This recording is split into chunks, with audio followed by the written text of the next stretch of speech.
phone number পৰ্যন্ত দিছে এতিয়া ঠিক আছে আৰটিআইক নিদিয়া তোমালোকে আমাৰ দৰকাৰ নাই কিন্তু আমি যেটো পিএল কৰিছো তাতো তোমালোকক পাৰ্টি বনাইছো তোমালোকে সকলো ডকুমেন্ট দিব লাগিব এবোৰ সব আহিব এবোৰ কোনো হাৰি যাব নোৱাৰে হাইকোৰ্ট আৰু আটাইতকৈ এটা ইন্টাৰেষ্টিং কথা যোৱালে যাব তাৰ পাছত এটা বিচাৰ প্ৰক্ৰিয়া হ'ব আৰু মানুহৰ মনত থকা সন্দেহটো কি মানুহে চকুৰ আগত যিকেটা উদাহৰণ দেখিছে সাংবাদিক পৰাগ দাসৰ হত্যা হওক আজিলৈকেতো কোনো উত্তৰ তাৰ পৰা ওলোৱা নাই আকৌ জুনমণি ৰাভাৰ কথাটো এতিয়াইতো মানুহৰ মনলৈ আহে বা আমাৰ ন্যায়িক ব্যৱস্থাটোৰ হেতু মই দুখাৰোপ কৰিব যোৱা নাই কিন্তু আপোনালোকে ভিন ভিন প্ৰসংগ টানি এইবিলাক জড়িত হৈ আছে তো কথা মতে এইবোৰত এটা কেনেকা জড়িত নহব হিতেশ দেৱ শৰ্মাৰ পত্নীয়ে কেনেকা 2 নম্বৰী ইউনিভাৰ্চিটিত চাকৰি পালে আমাৰ গীতাৰ হিতেশ দেৱৰ বুৱাৰী হয়তো তেওঁতো ডাঙৰ ডাঙৰ কথা কয় ফেচবুকত তুচ্ছতাচ্ছিল্য কৰি কথা কয় মোক দল খলোৱা বুলি কয় মই দল খলাইছো দল মুখ্যমন্ত্ৰী খলাইছে বেলেগও খলাইছে দতি এৰেষ্ট কৰিব নোৱাৰিব উইদাউট মানে জুডিচিয়েল মেজিষ্ট্ৰেটৰ অৰ্ডাৰ অবিহনে সেই কথাটো কি ৰজিৰাণী কলিতাই নাজানে নেকি সবেই জানে এই 2 ষ্টাৰ এসআই পা আদি কৰি সবেই জানে কিন্তু তাৰ পিছতো অৰ্ডাৰ নোলোৱাকে এৰেষ্ট কৰিলে ৰাতি 8টা বজাত বেল পাই গল হেবোৰ সব কৰু বুলি কোৱা কথা আৰু এই আইও যে এতিয়া যোৱা নাই হেতু এটা মানে পিছত আইনত এটা হুৰুঙা ৰাখি গৈছে ঘটনা গৈ দিয়েগে মোক 1 মিনিট খালি সময় দিয়ক মোৰ বেছি সময় মই আৰু এটা বাক্য কইলো যে মোৰ কথাটো এইটোৱে আছিল যে কেন্দ্ৰীয় চৰকাৰখনে জুবিন গাৰ্গৰ বিষয়টোক সিৰিয়াসলি ল'ব লাগে তেওঁক যদি মামুলি অসমীয়া গান গোৱা সিঙ্গাৰ বুলি কোনোবাই ভাবি আছে কেন্দ্ৰত বহি থকা অসমত বহি থকা অনা অসমীয়া মানুহে এই কথাবোৰ আতৰাই ব্ৰেকিং ৰাইজসকল জুবিন দাৰ জন্মৰ দিনাখনি জুবিন দাৰ মৃত্যুক লৈ এক ভয়ংকৰ খবৰ আহিছে সকলোবিলাক তথ্য ফাদিল হৈছে ষ্টুডিঅ'ত ভিডিঅ' এটা লৈ আনিছো য'ত আপোনালোকে চালে সকলোখিনি গম পাব তেন্তে আহক ৰাইজ পলম নকৰো ভিডিঅ'টো মাজলৈ ভাৰতৰ সংবিধানত ৰেংক এটা খাপ ওপৰত ৰাখিছে ৰাষ্ট্ৰদূত আৰু হাৰিবিলাকক তেতিয়াহলে এইখন কি শ্যামকানু মহন্তৰ সুতলপীৰ মতে কৰিছিলে নেকি ইয়াত ফৰেন মিনিষ্ট্ৰী সম্পূৰ্ণৰূপে জড়িত আছে কলৈকে আছে মোৰ মতেতো এতিয়াতো আয়োগে আম্বুলৈকো মাতিব লাগে পাৰ্টি কৰি জেৰা কৰাৰ দৰকাৰ আছে তেওঁ এখন চিঠি লিখিছে শ্যামকানু মহন্তৰ হাৰিয় ফেভাৰত আৰু হাৰিয়ে কি কৈ আছে আমাৰ ছিংগাপুৰ হাই কমিশনাৰে কি কৈ আছে এইখনত চিঠি দিছে অসমৰ বিভিন্ন মানুহে আৰটিআই মাৰিছে তেওঁলোকে আৰটিআই উত্তৰ দিব নোৱাৰে আৰু উত্তৰ দিব নোৱাৰো বুলি লিখিছে আৰু তেওঁলোকৰ ফাৰ্ষ্ট আপিল যদি কৰে মিষ্টেছ পূজা এম তিলু এগৰাকী ডেপুটি হাই কমিশনাৰ আছে তেখেতলৈ আকৌ এমাহৰ ভিতৰত আপিল কৰিবলৈ তেওঁৰ ফোন নম্বৰ পৰ্যন্ত দিছে এতিয়া ঠিক আছে আৰটিআইক নিদিয়া তোমালোকে আমাৰ দৰকাৰ নাই কিন্তু আমি যেটো পিএল কৰিছো তাতো তোমালোকক পাৰ্টি বনাইছো তোমালোকে সকলো ডকুমেন্ট দিব লাগিব এবোৰ সব আহিব এবোৰ কোনো হাৰি যাব নোৱাৰে হাইকোৰ্ট আৰু আটাইতকৈ এটা ইন্টাৰেষ্টিং কথা যোৱা 14 তাৰিখৰ আমাৰ হাইকোৰ্টৰ পিএলৰ যেটো শুনানি হৈছিল বেঞ্চত মানে হে বেঞ্চে এটা কথা কলে যে যেতিয়া আমাৰ উকিলে অভিযোগ কৰিলে যে এই এসআইটি তদন্ত প্ৰপাৰলি চলা নাই তেতিয়া কলে যে ৰিপৰ্ট ইমিডিয়েটলি সাবমিট কৰিবলৈ কৈছে এতিয়া এসআইটি তদন্ত ৰিপৰ্ট যেতিয়া হাইকোৰ্টত সাবমিট কৰিবলৈ কলে আৰু নেক্সট তাৰিখ যেতিয়া 17 ডিসেম্বৰ দিলে এতিয়া কিন্তু বল আপোনাৰ এসআইটি চৰকাৰৰ নিৰ্দেশত চলিব নোৱাৰিব বল কিন্তু আপোনাৰ কোৰ্টে কব্জা কৰিছে তাৰমানে আমি যদি কওঁ তিনিটা দিশৰ পৰা কথাবোৰ চলি আছে এফালে এখন কমিশন এখন ন্যায়িক আয়োগ ইফালে হাইকোৰ্টত আপোনালোকৰ উচ্চ ন্যায়ালয়ত আপোনালোকৰ গোচৰ আৰু তৃতীয়তে এসআইটিৰ অনুসন্ধান এই কথাবোৰক লৈ মানুহে আচলতে ধেমালি বা অপমানসূচক মন্তব্য নিশ্চয় কৰিব নালাগে আমি ইয়াত দায়বদ্ধ হোৱাৰ প্ৰয়োজন মই এটা বিৰোধী এওঁলোকে হে বৰ বেছি জানে এনে ধৰণৰ এটা চিন্তা মানুহে কৰে আচল কথাবোৰ তেনেকুৱা নহয় আমাৰ দায়িত্ব আছে দায়বদ্ধতাৰ পৰা আমি হাত সাৰিব নোৱাৰো মই ত্ৰিদীপ ভাগৱতী আমাৰ সৈতে আছে ত্ৰিদীপৰ কাষলৈ আহিছো ত্ৰিদীপ আমি কথা পাতি আছো ত্ৰিদীপ এটা মাহ নিৰন্তৰ এইটো বিষয়ে পাতিলো তাৰ পাছত চেগা চুৰুকাকৈ পাতিলো আমাৰো আন বহু খা খবৰ থাকে সেইবোৰ আমি দিবলগীয়া হয় বহু বিষয়ত আলোচনা কৰিবলগীয়া হয় আমি সেই বিষয়বোৰ আনো মাজে মাজে কিন্তু এই প্ৰসংগটো এৰু কেনেকৈ যে জুবিন গাৰ্গৰ মৃত্যু কিদৰে হ'ল তাৰ ৰহস্য ভেদ হোৱা নাই তদন্ত চলি আছে ত্ৰিকোণীয় কিছুমান কথা বতৰা আমি দেখিছো ত্ৰিকোণীয় মানে আমি যে কলো যে উচ্চ ন্যায়ালয়ত চলি আছে এইফালে ন্যায়িক আয়োগ এখন গঠন কৰি দিয়া হৈছে এসআইটি তদন্ত চলি আছে তাৰ পাছতো আমি ওয়াদিহ বিচাৰি পোৱা নাই যে কি হৈছিল দৰাচলতে 19 ছেপ্টেম্বৰত ত্ৰিদীপ মই আপোনাৰ কাষলৈ আহিছো মানে ৰাজদীপ দা মই আজি প্ৰায় এমাহমান পাছত আপোনালোকৰ কেমেৰাৰ আগত এনেকৈ কথা কৈছো যোৱা এমাহ অসমৰ বিভিন্ন ঠাইলৈ গৈছো জুবিন গাৰ্গৰ স্মৃতিচাৰণ অনুষ্ঠান কিছু ঠাইত পাতিছে তাত কথা কৈছো আচলতে এই বিষয়টোত একেখিনি কথাই কৈ থাকিবলৈ আমনি লাগে আৰু একেখিনি কথা কৈ থকাটো বৰ বিৰম্বনা এটা হৈছে আমি প্ৰায় একেখিনি কথাই কৈ আছো তো 19 ছেপ্টেম্বৰৰ পৰা নতুন কথা একো সংযোগ হোৱা নাই সেইবাবে আচলতে মই কথা ক'বলৈ এই বিষয়টোত যদিও ফেচবুকত মাজে মাজে কেতিয়াবা লিখো কাৰণ আমাৰতো প্ৰত্যেকটো দিন ৰাতি প্ৰত্যেকটো প্ৰহৰটো জুবিন গাৰ্গ থাকে লগত কিন্তু এনেকে ক'বলৈ মই খোজা নাছিলো তথাপি মই আজি দুটামান কথা মই এইবাবে ক'ব খোজো কাৰণ মৌলিক প্ৰশ্নকেইটা একে আছে প্ৰথম বাক্যটোৱে হৈছে যে জুবিন গাৰ্গক অসমীয়া জাতিটোৱে 53 বছৰত হেৰুৱাটো আমাৰ জাতীয় ব্যৰ্থতা জুবিন গাৰ্গ এগৰাকী শিশুসুলভ ব্যক্তি আছিল জুবিন দাই সকলো কথা বতৰা তেওঁ নিজৰ ধৰণে চাইছিল তেওঁক যে আমি জীয়াই ৰাখিব নোৱাৰিলো তেওঁ যে 53 বছৰত আঁতৰি গৈছে সেইটো আমাৰ জাতীয় ব্যৰ্থতা আমি যেতিয়া অহা 10-15 বছৰ পাছত 50 বছৰ পাছত অসমীয়া জাতিৰ নতুনকৈ কোনোবা ইতিহাস লিখিব এই কথাটো মানুহে কিন্তু প্ৰশ্ন আমাৰ আটাইকে কৰিব 1 2 এতিয়া তেওঁ আঁতৰি যোৱাৰ পাছত আমিতো কেইটামান সাধাৰণ কথাই সুধি আছো সেই দিনটোৰ পৰা 19 তাৰিখৰ পৰা সুধি থকা কথাটো কি যে 19 তাৰিখে ৰাতি তেওঁ সেই ষ্ট্ৰীট ছিংগাৰ গৰাকীৰ লগত গান গোৱাৰ পাছত হোটেললৈ গ'ল ৰাতি খুলে নে নাই যদি ৰাতি খোৱা নাছিল তেতিয়াহলে তেওঁ খোৱাটো তেওঁৰ বাবে যেহেতু এটা জৰুৰী কথা সেইটো কৰা হৈছিল নে নাই হোৱা নাই মেডিচিন ললে নে নাই সেইটো এটা ডাঙৰ প্ৰশ্ন আৰু আটাইতকৈ ডাঙৰ প্ৰশ্নটো হ'ল তেওঁ কিয় ইয়তখনলৈ লৈ যোৱা হৈছিল কোনে লৈ গৈছিল ইয়তখনলৈ লৈ যোৱাৰ পাছত তেখেত পানীত ডুবি যোৱা আৰু পানীত এতিয়া ডুবিছিল নে পানীত উপঙি আছিল এই কথাবোৰতো আমি নাজানো আজিলৈকে তাৰ পাছত তেওঁ কেতিয়া আহি এম্বুলেন্স পাইছিল কেতিয়া আহি পাৰ পাইছিল সেইটো আমি নাজানো এই ঘটনাবোৰৰ সিকোয়েন্সটো কিমান ঘণ্টাৰ 2 ঘণ্টাৰ 3 ঘণ্টাৰ 30 মিনিটৰ 10 মিনিটৰ সেইটো আমি নাজানো এইকেইটাইতো মৌলিক প্ৰশ্ন আৰু আটাইতকৈ ডাঙৰ বিষয়টো হৈছে ন্যায়িক কথাবোৰতো আমি আটাইয়ে জানো আমি সৰুৰে পৰা যেতিয়া ডাঙৰ হৈছো আমিতো সিনেমা টিভি পত্ৰ পেপাৰ আটাইতে দেখি থাকো ন্যায়ালয়ত কেনেকৈ কাম কাজবোৰ হয় আজি যিবোৰ ষ্টেটমেন্ট এছআইটিয়ে লৈছে এইবোৰ এদিন ন্যায়ালয়লৈ যাব তাৰ পাছত এটা বিচাৰ প্ৰক্ৰিয়া হ'ব আৰু মানুহৰ মনত থকা সন্দেহটো কি মানুহে চকুৰ আগত যিকেইটা উদাহৰণ দেখিছে সাংবাদিক পৰাগ দাসৰ হত্যা হওক আজিলৈকেতো কোনো উত্তৰ তাৰ পৰা ওলোৱা নাই আকৌ জুনমণি ৰাভাৰ কথাটো এতিয়াইতো মানুহৰ মনলৈ আহে বা আমাৰ ন্যায়িক ব্যৱস্থাটোৰ সেইটো মই দোষাৰোপ কৰিব যোৱা নাই কিন্তু ন্যায়িক ব্যৱস্থাটো যে আমাৰ লেহেমীয়া সেই কথাটো মানুহে জানে তাৰ পাছত মানুহে যেতিয়া দেখিছে যে এই গোটেই কথাটো গৈ আমি এই ধৰণে লৈ গৈছো যে আমি তাৰিখ ধৰি দিছো এতিয়া 8 ডিচেম্বৰত এছআইটিয়ে প্ৰতিবেদন দিলে মই ধৰি ললো তাত কথাকেইটা ওলাল শাস্তি পোৱালৈকেতো আৰু বাদ আছে নহয় ন্যায়ালয়ে শাস্তি দিব এছআইটিয়েটো শাস্তি দিব নোৱাৰে এছআইটিয়ে দুখী অভিযুক্ত বুলি তেওঁলোকক দেখুৱাব তাৰ পাছত আমাৰ স্বয়ং মুখ্যমন্ত্ৰীগৰাকীয়ে কৈছে তেওঁ ৰাজপথলৈ আহি যাব মানে এই ধৰণৰ কথা যদি আমি জুবিন গাৰ্গৰ ন্যায়ৰ ক্ষেত্ৰত কৰি পেলাও আমি বিশ্বৰ সন্মুখত কেনেকে মুখ উলিয়াম মই এইটো উত্তৰ মোৰ ওচৰত নাই তাৰ পাছৰ গুৰুত্বপূৰ্ণ কথাটো হৈছে জীয়াই থাকোতে মানুহজনক আমি অপমান কৰিছো আটাই কৰিছো জীয়াই থাকোতে মানুহজনক সমালোচনা কৰিছো জীয়াই থাকোতে মানুহজনক এনেকুৱা পৰ্যায়ত তুচ্ছ তাছিল্য আমি আটাই কৰি থৈছো সেইবোৰ কথা এতিয়া নিজে পঢ়ি চালে নিজৰ বেয়া লাগে মই সামৰি কৈছো দেই আমাৰ আটাইকে সামৰি মই কথাটো কৈছো আৰু মই এই কথাও ক'ব খোজা নাই এই কথাটো মই প্ৰথম দিনটোৰ পৰা কৈ আছো যে জুবিন গাৰ্গে সমালোচনা গ্ৰহণ কৰিব জনা নাছিল জানিছিল তাৰটো উদাহৰণ মই মুকে মাতি নিছিল তেওঁক মই সমালোচনা কৰাৰ পাছত তেওঁ সমালোচনাও গ্ৰহণ কৰিছিল তেওঁ এইবোৰ মানে তেওঁ সেইবোৰ ধৰি থাকিলে জুবিন গাৰ্গে কিমান অভিমানত থাকিলেহেঁতেন সেইটো কল্পনাই কৰিব নোৱাৰি তেওঁক আমি ইমান বেয়াকে কৈ থৈছো এতিয়া মোৰ ভয়টো হৈছে মৃত্যুৰ পাছত যোৱা প্ৰায় এমাহ দুমাহত আমি এনেকুৱা এটা পৰিৱেশ অসমত সংৰচনা কৰিছো নেকি এছআইটিৰ নামত জুবিন গাৰ্গ গৰাকীক আমি আকৌ হত্যা কৰিম নেকি মৃত্যুৰ পাছত তেওঁৰ আকৌ আমি চৰিত্ৰ হনন কৰিম নেকি আমি এটা কথা পাহৰি গলে কিন্তু ভুল হ'ব জুবিন গাৰ্গ ভুল শুদ্ধ ভাল বেয়া আটাইবোৰ জীয়াই থাকোতে কিন্তু আমি মানি লৈছিলো তেওঁৰ প্ৰতিটো কথা আমি মানি লৈছিলো এতিয়া কিন্তু তেখেতৰ পত্নী গৰিমা শইকীয়া গাৰ্গ জীয়াই আছে গতিকে তেখেতৰ চৰিত্ৰ হনন কৰা মানেই আমি কিন্তু এই মানুহগৰাকী যিগৰাকী মানুহে চকুলো খাবৰি ইমান দিন কেৱল এটা কথাই কৈ আছে যে তেওঁ সত্যটো জানিব খোজে কি হৈছিল জানিব খোজে তেওঁক কিন্তু আমি অপমান কৰা হ'ব এই বিষয়বোৰ স্পৰ্শকাতৰ বিষয় এই বিষয়বোৰৰ ক্ষেত্ৰত আমি সজাগ আৰু সচেতন হ'ব লাগে সামাজিক মাধ্যমত বহুতে লিখা মেলা কৰি আছে এই কথাবোৰ কি তথ্যত লিখিছে যিগৰাকী ব্যক্তিয়ে এইবোৰ কথা লিখা মেলা কৰে তেওঁলোক এছআইটিলৈ গৈছে নাই তেওঁৰ হাতত ইমান যদি তথ্য আছে এছআইটিলৈ যাওক কমিশনলৈ যাওক কথাবোৰ কৈ আহক কিন্তু এই কথাটো মানি লোৱাটো বৰ অসম্ভৱ কথা এটা জুবিন গাৰ্গৰ যে মৃত্যুৰ পাছত চৰিত্ৰ হনন কৰাৰ বাবে পৰিকল্পিতভাৱে এটা চক্ৰই চেষ্টা কৰি আছে এই কথাবোৰ বৰ মানি লোৱাটো দৰকাৰ গতিকে মই আপোনাক শেষত এটা কথাই ক'ব খোজো কা বিৰোধী গণ আন্দোলন হৈছিল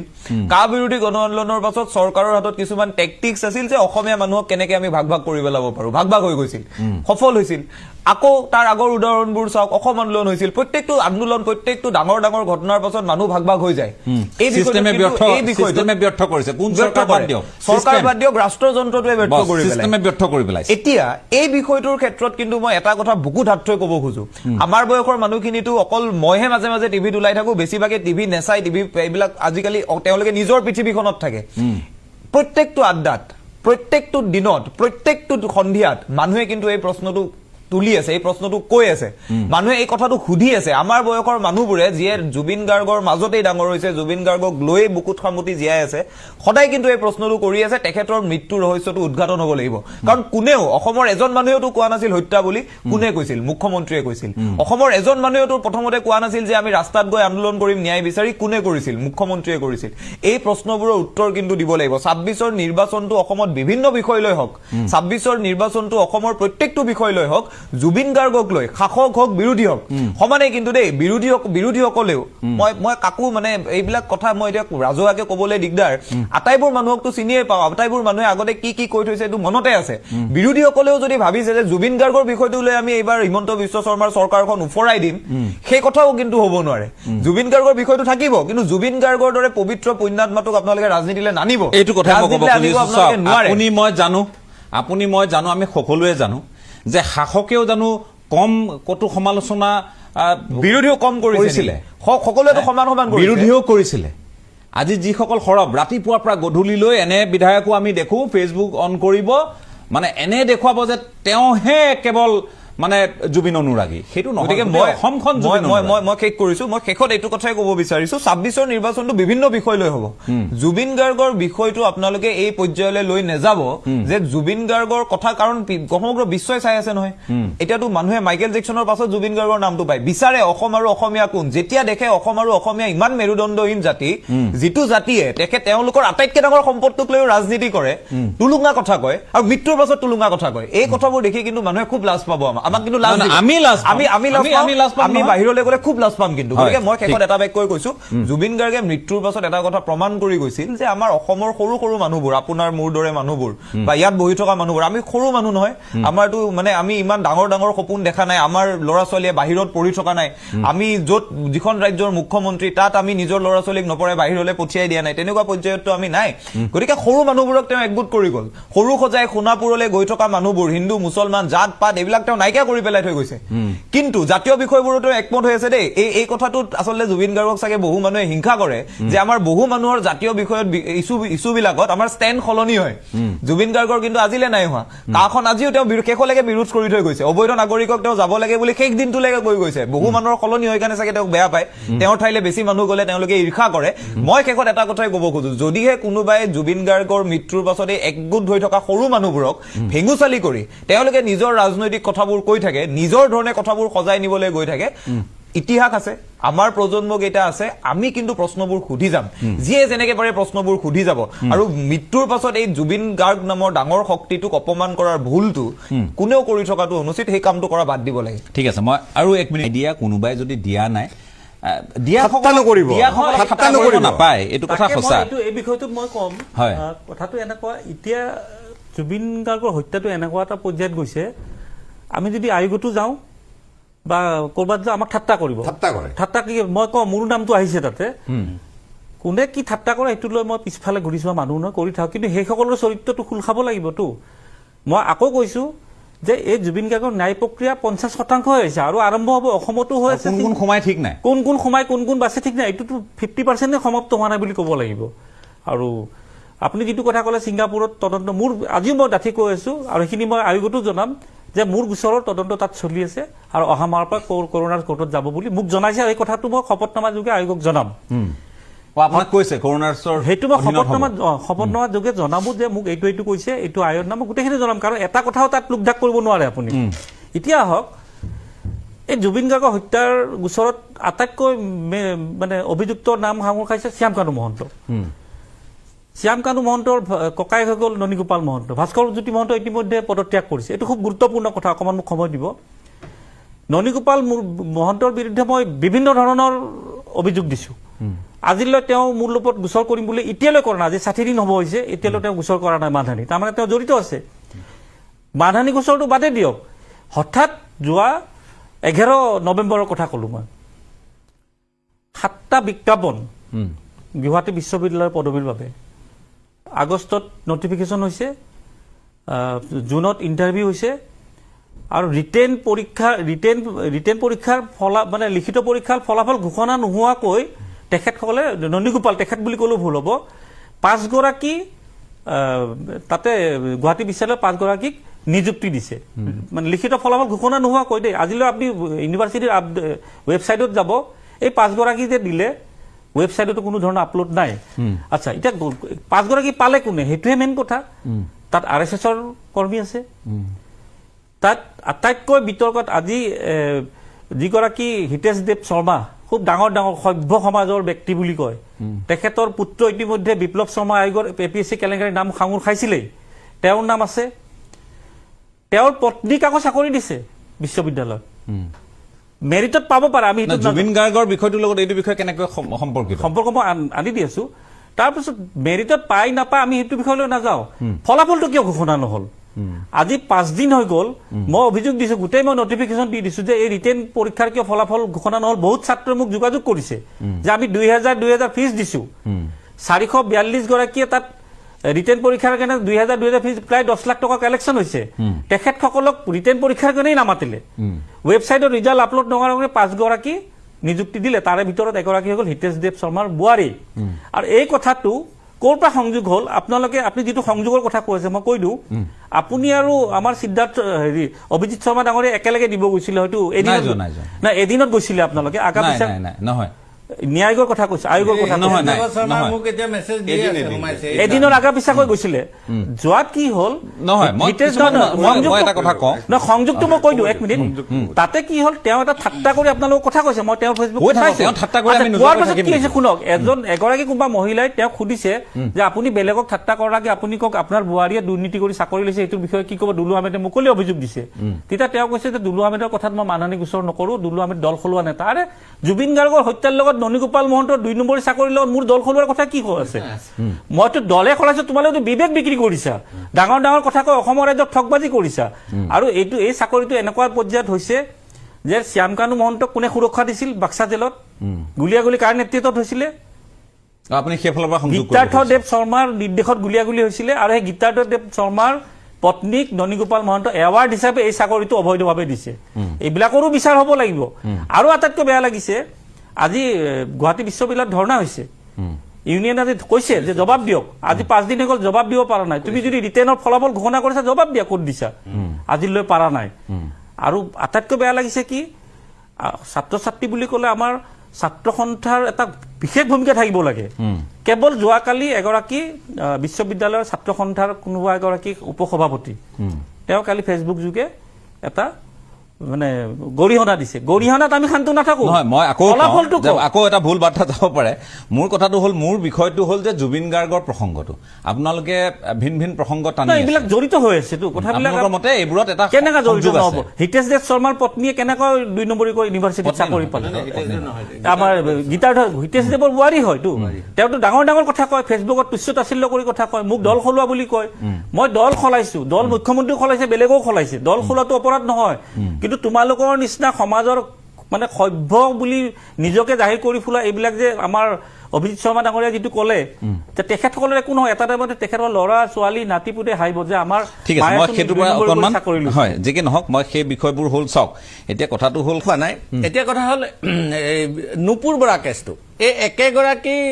ইয়াৰ আয়ো ৰৌজী ৰাণী কলিতাৰ নেতৃত্বতে নুপুৰ বৰাক কালি পৰহি এৰেষ্ট কৰিছিলে চবেই জানে চাৰ্কুল অফিচাৰ কত পইচা পাইছিলে কোৰ্টত কিয় বেল পালে যে এগৰাকী মহিলাক সুপ্ৰিম কোৰ্টে কৈ দিছে যে কোনো কাৰণতে ৰাতি এৰেষ্ট কৰিব নোৱাৰিব উইদাউট মানে জুডিচিয়েল মেজিষ্ট্ৰেটৰ অৰ্ডাৰ অবিহনে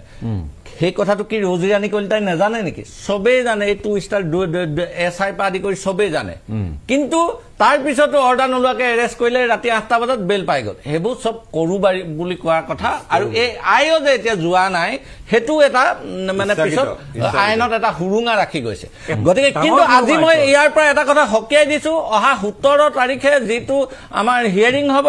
আৰু তাৰ আগত যদি চাৰ্জশ্বিট দাখিল কৰে নিশ্চয় সেই চাৰ্জশ্বিট হাইকোৰ্টত পৰ্যালোচনা হ'ব কিন্তু মই নাভাবো যে এতিয়া হাইকোৰ্টে ৰিপৰ্ট ছাবমিট কৰিবলৈ কোৱাৰ পিছত মানে SIT ইমান সাহস কৰি আগতীয়াকৈ দি দিব কাৰণ হাইকোৰ্টে কি কয় ৰিপৰ্টটো দি তেওঁলোকে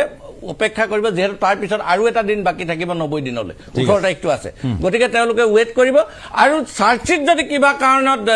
ভুল হয় বা চাৰ্জশ্বিটত যদি আমি হুৰুঙা দেখো কিন্তু ৰিভিউ পিটিশ্যন আকৌ আমি দিম ৰিইনভেষ্টিগেশ্যন কৰিব লাগিব চাৰ্জশ্বিট ৰিভিউ কৰিব লাগিব এইটো কথা আৰু মই দুটা কথা কৈ লওঁ এটা বিৰতি ল'ব লাগিব হয় বিৰতিটো লৈ লওক নহয় কৈ লওক দুলু আহমেদে যে ইয়াৰ পৰা গৈ ছিংগাপুৰত কেছটো দিবগৈ লগীয়া হ'ল তাততো 500 মানুহ আছিলে অসমীয়া মানুহ আৰু প্ৰথম আপুনি মই ছচিয়েল মিডিয়াত লিখিছিলো যে এইখন অসমৰ নামত তহঁতি হেৰি কৰি থাকিব নালাগে কলংক হৈছে অসমৰ নামত সেইটো আপুনি মই প্ৰথম লিখিছো এতিয়া কথা হ'ল কি দুলু আহমেদে এই কামটো কৰিবলৈ যোৱাৰ আগত তাত এজন আমাৰ হাই কমিছনাৰ আছিলে সেই হাই কমিছনাৰজনক দি আমাৰ বিদেশ ৰাজ্যমন্ত্ৰীজন আমাৰ অসমীয়া তেওঁক কৈ নিশ্চয় তাত এটা কেছ দিয়াব পাৰিলেহেঁতেন সেই কথাটো মোৰ কিন্তু মনত খুদনি আহিছে তাতোকৈ ডাঙৰ কথা তাত সন্দীপন গাৰ্গেই নিদিলে সন্দীপ গাৰ্গে নিদিয়াটো বাদ দিয়ক সেইটো ইনভলভমেণ্ট থাকিব পাৰে তেওঁ এজন পুলিচ নহয় তেওঁতো এতিয়া এৰেষ্ট হৈছে তেওঁতো ইনভলভমেণ্ট থাকিব পাৰে তেতিয়াৰ কথা কৈছো দিব পাৰে তেতিয়া ঘটনাৰ লগে লগে চৰকাৰে সেই কথাটো ঘটনাৰ লগে লগে সন্দীপনে কিয় নিদিলে বিদেশ মন্ত্ৰালয়ে সেইটো আঁতৰি আহিব নোৱাৰে এই কথাটো আজিলৈ নগ'লে কোনো আজিলৈ নগ'ল আৰু বিদেশ মন্ত্ৰালয়ৰ তাৰ হাই কমিছনাৰৰ অতি দুৰ্বল ভূমিকা মই একদম অন ডকুমেণ্টছ এইবিলাকতো আহি আছে অতি দুৰ্বল ভূমিকা আৰু মই নেভাবো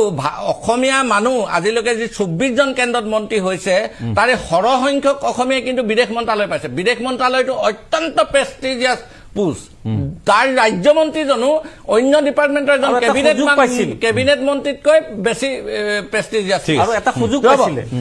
এইখন অসমৰে কিন্তু বিপিন পাল দাস যেতিয়া বিদেশ উপমন্ত্ৰী আছিলে ভাৰতবৰ্ষৰ কাৰণে কিমান ডাঙৰ কাম কৰি থৈছিলে ইডি আমিনক গৈ লগ কৰি ভাৰতবাসীক যিটো হকা দিছিলে সেইজন অসমীয়াৰ দৃষ্টান্ত ৰাখিবলৈ মই অন্তত পবিত্ৰ মাঘেৰিতাক ইয়াৰ পৰাই কৈছো যে পবিত্ৰ মাঘেৰিতাই নহলে গোটেই জীৱন এইটো এটা ঘৃণনীয় আমি ৰাজনৈতিকভাৱে আক্ৰমণ কৰি থাকিম কাৰণ তেওঁৰ আগত আৰু 3জন মানুহে বিদেশ মন্ত্ৰালয় চলাইছিলে আৰু 3জন সংসদীয় সেক্ৰেটাৰী হৈছিলে এই ডিপাৰ্টমেণ্টত আমাৰ 7জন মানুহে আজিলৈকে স্বাধীনতাৰ পিছত বিদেশ মন্ত্ৰালয়ত কাম কৰিবলৈ সুবিধা পাইছে তাৰ পিছত পবিত্ৰ মাঘেৰিতা এজন কিন্তু তেওঁ যদি এই অসমীয়াৰ ক্ষেত্ৰত এই কামটো যদি নকৰে ভৱিষ্যতে নকৰিলে এতিয়ালৈকে কৰা দেখা নাই মই এক্টিভিটিজ কিন্তু এই আগৰ তেওঁৰ পূৰ্বসূৰীসকলে যিটো বিপিন পাল দাসতে সাহস দেখাইছিলে সমগ্ৰ পৃথিৱীক দেখাই দিছিলে ইডি আমিনক লগ কৰি সেইবোৰ বহুত কাহিনী আছে আজি দীঘলীয়া মই নকওঁ কিন্তু তেওঁ এইটো সদায় এটা কলংকিত ইতিহাস লৈ থাকিব লাগিব ঠিক আছে মই এটা বিৰতি আকৌ ল'ম বিৰতিৰ পাছত ত্ৰিদীপৰ ওচৰলৈ আহিম আমি সামৰণিৰ ফালে লাহে লাহে গৈ আছো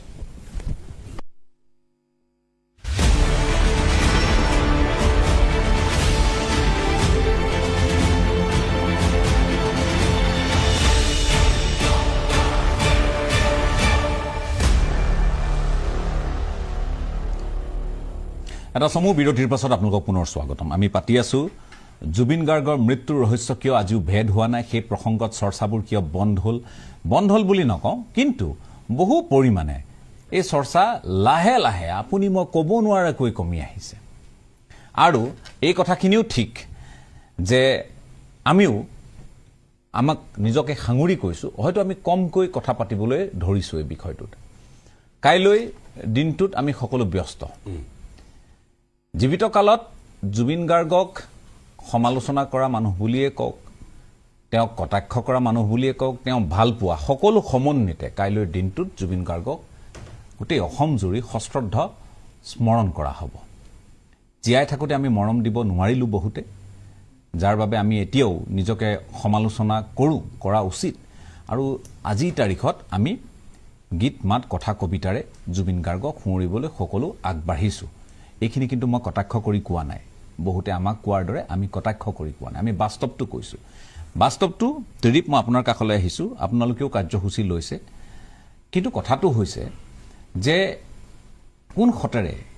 কি দৰে কাইলৈ আমি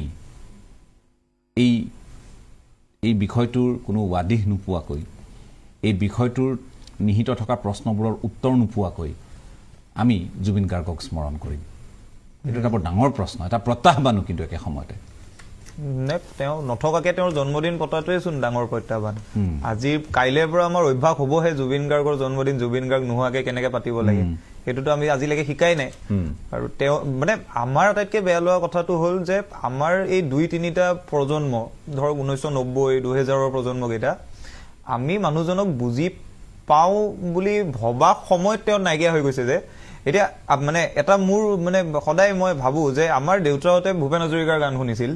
কিন্তু সৌভাগ্য আছিল যে সুধা কণ্ঠৰ শেষৰ সময়লৈকে দেখিলে আমি নেদেখিলো আৰু এতিয়া আমাৰ এনেকুৱা সময়ো নাই যে আমি এগৰাকী বেলেগ মানুহৰ গান শুনি তেওঁৰ কথা গানৰ মাজত আমি ডাঙৰ হ'ব পাৰিম সেই সৌভাগ্যটো আমাৰ এতিয়া নাই গতিকে আমিতো সেই দুখটোত থাকিবই দুখটো সকলোৰে অন্তৰত আছে কিন্তু মই আপোনাক এটা কথা কওঁ সকলোৱে কি অনুষ্ঠান কোনে কি পাতিছে মই নাজানো কিন্তু অসমৰ ছাত্ৰ সমাজ বা বিশ্ববিদ্যালয়বিলাকে যিখিনি অনুষ্ঠান পাতিছে সকলোৱে গীত মাত কবিতা চিনেমাৰে তেওঁ সোঁৱৰণটো কৰিবই কিন্তু সকলোৱে কিন্তু ন্যায়ৰ বিষয়টো কৈ আছে সেইটো মানে আপুনি এই কথাটো আমি ভুল ভাবিলে কিন্তু ভুল হ'ব যে কোনোবাই সাংস্কৃতিক অনুষ্ঠান কৰিছে ন্যায়ৰ বিষয়টো আছে কিন্তু তাত আৰু মই বাদ দিলো আমি বিশ্ববিদ্যালয়সমূহতো আপোনালোকৰ কেমেৰা গৈ থাকে এইবোৰ আপোনালোকে ঢুকি পাই থাকে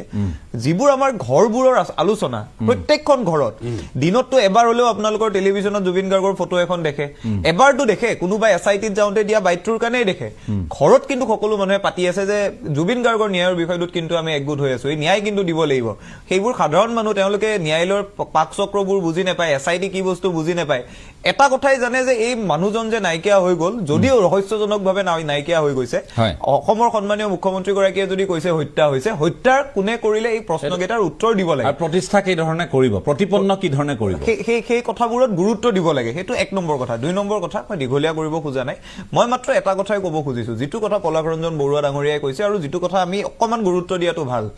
জুবিন গাৰ্গ যেতিয়া বলিউডত আছিল বলিউডত তেওঁ এনেকুৱা এটা পৰ্যায় পাই গৈছিল যে তেওঁ যদি বলিউডত থাকি গ'লহেঁতেন আজি আমি বলিউডৰ নামী দামী ষ্টাৰ নামী দামী গায়কবোৰৰ যি ধৰণৰ সম্পত্তিৰ তালিকা দেখো তেওঁৰ হৈ গ'লহেঁতেন তেওঁ অসমলৈ ঘূৰি গুচি আহিছিল এই কথাটো বৰ গুৰুত্বপূৰ্ণ কথা এটা কিয় অসমলৈ ঘূৰি আহিছিল অসম আৰু অসমীয়াৰ প্ৰতি থকা প্ৰেমৰ বাবে ঘূৰি আহিছিল তাৰ পাছত আহি অসমত আকৌ সংগ্ৰাম কৰিছে আকৌ একে ধৰণৰ তেওঁতো অসমৰ ষ্টাৰ আছিলেই তথাপি বলিউডখন এৰি অসমলৈ ঘূৰি আহিল কেন্দ্ৰীয় চৰকাৰৰ 19 ছেপ্টেম্বৰৰ পাছৰ পৰা টুইট গেটাৰ বাহিৰে আমাৰ শাসকীয় দলটোৰ কেন্দ্ৰীয় চৰকাৰৰ ভূমিকাটো কি প্ৰধানমন্ত্ৰী ডাঙৰীয়া গৃহমন্ত্ৰী ডাঙৰীয়া গৃহ ৰাজ্য মন্ত্ৰীগৰাকীটো অসমীয়া মানুহ এজন অসমীয়া মানুহতকৈও ডাঙৰ কথা জুবিন গাৰ্গৰ লগত থকা মানুহ এজন এই মানুহবোৰৰ ভূমিকা কি এই প্ৰশ্নবোৰো কিন্তু মানুহে কৰাটো বৰ দৰকাৰ